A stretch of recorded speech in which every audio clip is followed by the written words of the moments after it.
নমস্কার বন্ধুরা, আজকের এই ভিডিওতে আমি আপনাদের ঢেঁড়স গাছে যেসব পোকা আক্রমণ করে তার বিষয়ে বলবো। তো চলুন ভিডিওটা শুরু করা যাক। তো বন্ধুরা, আমি সায়ন চক্রবর্তী।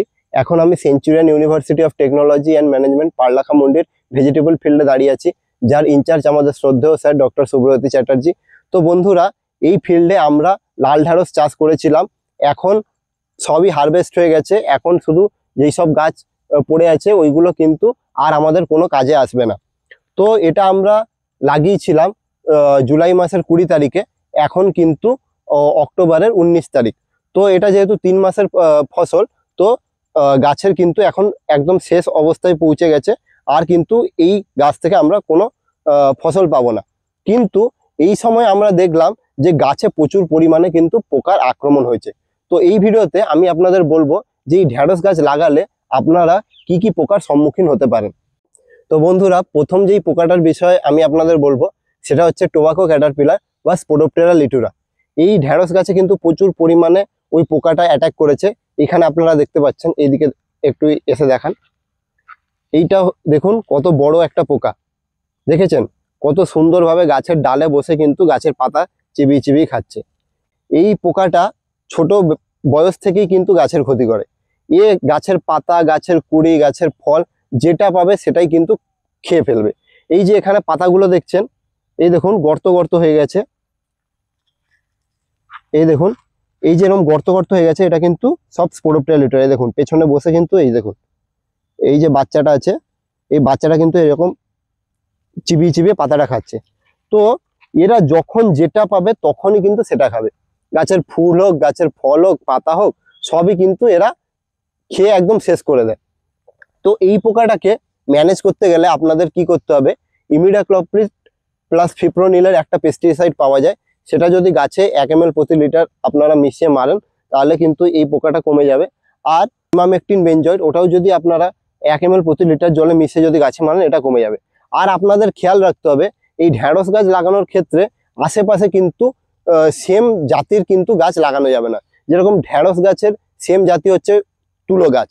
তো তুলো আর ঢেঁড়স যদি পাশাপাশি থাকে তবে কিন্তু একই পোকা তুলোতেও অ্যাটাক করবে আর ঢেঁড়স গাছেও অ্যাটাক করবে। তো এটা আপনারা খেয়াল রাখবেন যে ঢেঁড়স গাছের পাশে কিন্তু অন্য সেম জাতির কোনো গাছ লাগানো যাবে না। আর একটা কথা, এই যে পোকাটা এটা কিন্তু টমেটো গাছেও আক্রমণ করে। টমেটো গাছ যদিও এই ঢেঁড়স গাছের পাশে থাকে তো এই পোকাটার আক্রমণ কিন্তু আরো বেড়ে যাবে।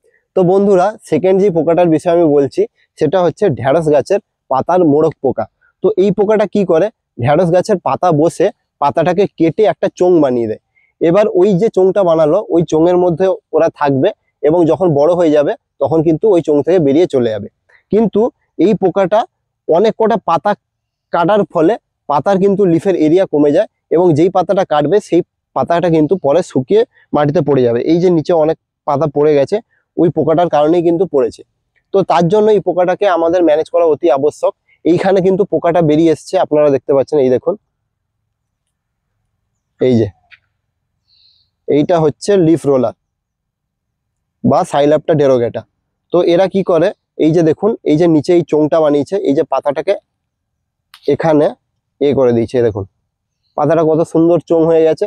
এই চোঙের এই যে ভেতরের অংশ, এখানে কিন্তু ওরা লুকিয়ে বসে থাকবে।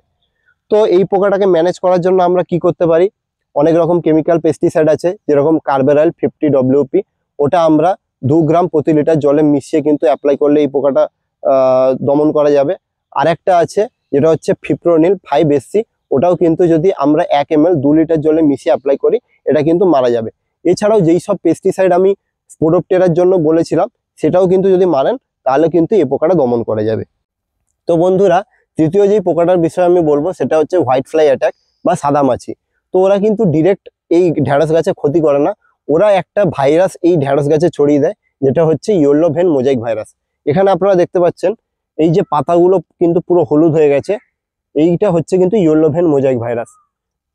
তো এই ভাইরাসটা যখনই গাছে ছড়িয়ে দেবে গাছের কিন্তু গ্রোথ আর হবে না, আর গাছে ফলও আসা কিন্তু কম হয়ে যাবে।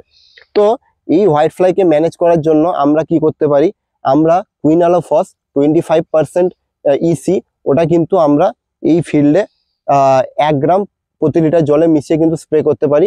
এছাড়াও আছে অ্যাসিটামিপ্রিড 20% SP, ওটাও যদি আমরা এই ফিল্ডে 1 ml প্রতি লিটার জলে মিশিয়ে যদি আমরা স্প্রে করি তবেও কিন্তু হোয়াইট ফ্লাই অ্যাটাকটা কমে যাবে আর আমাদের ঢেঁড়স গাছ কিন্তু ভালো থাকবে। তো বন্ধুরা লাস্ট একটা রোগের বিষয় আমি বলছি, যেটা এই শীতকালে প্রধানত ঢেঁড়স গাছে আক্রমণ করে, যেটার নাম হচ্ছে পাউডারি মাইল্ডু বা সাদা চিকি। এই দেখুন এখানে কিন্তু হয়েছে, এই দেখুন প্রায় সব রকম কিউকারবিটাসিয়াস ফ্যামিলির যেসব ক্রপ হয় সেই সব গাছে হয়। মূলত এই লাল ঢেঁড়সে কিন্তু শীতের সময় এই রোগটা হয়। তো এই রোগটা যখনই হবে গাছের পাতার উপর কিন্তু একটা সাদা আস্তরণ পড়ে যাবে, যেটা আপনারা এক্ষুনি দেখলেন। তো এর জন্য কি হবে, গাছ কিন্তু পর্যাপ্ত পরিমাণে সূর্যের রশ্মি নিতে পারবে না, আর তার জন্য কিন্তু ফলনও কমে যাবে। তো এটাকে ম্যানেজ করার জন্য আপনারা কি করতে পারেন, আপনারা কন্ট্যাক্ট যে কোনো ফাঙ্গিসাইড এর উপরে অ্যাপ্লাই করলে এটাকে দমন করা যাবে, যেরকম আছে ম্যানকোজেব বা অ্যাজিক্সোস্ট্রোবিন।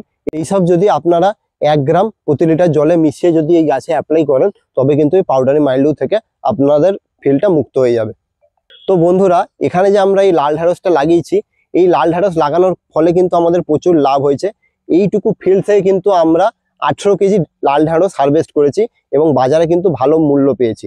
কিন্তু যেহেতু এর মেয়াদ শেষ, 3 মাসের ফসল অলরেডি 3 মাস হয়ে গেছে, তার জন্য কিন্তু আমরা এর প্রতি আর কোনো ট্রিটমেন্ট নিইনি। তার ফলে কিন্তু এত রকমের পোকা কিন্তু এই গাছে অ্যাটাক করেছে। তো আপনারা বুঝতে পারছেন যে লাল ঢেঁড়স লাগালে আপনাদের যেরকম লাভ আছে, সেরকম যদি আপনারা ঠিক টাইমে সঠিক যত্ন না নেন গাছের, তবে কিন্তু আপনাদের প্রচুর ক্ষতি হতে পারে। তো টাইম টু টাইম আপনাদেরকে গাছে পেস্টিসাইড দরকার অনুযায়ী মেরে রাখতে হবে, যার ফলে যেসব পোকা আমি দেখালাম এই সব পোকার আক্রমণ থেকে আপনারা নিজের ফসলকে বাঁচাতে পারেন। তো এই ছিল আজকের ভিডিও, আশা করি আপনাদের ভালো লেগেছে। যদি ভালো লেগে থাকে একটা লাইক এবং শেয়ার করে দেবেন। নমস্কার।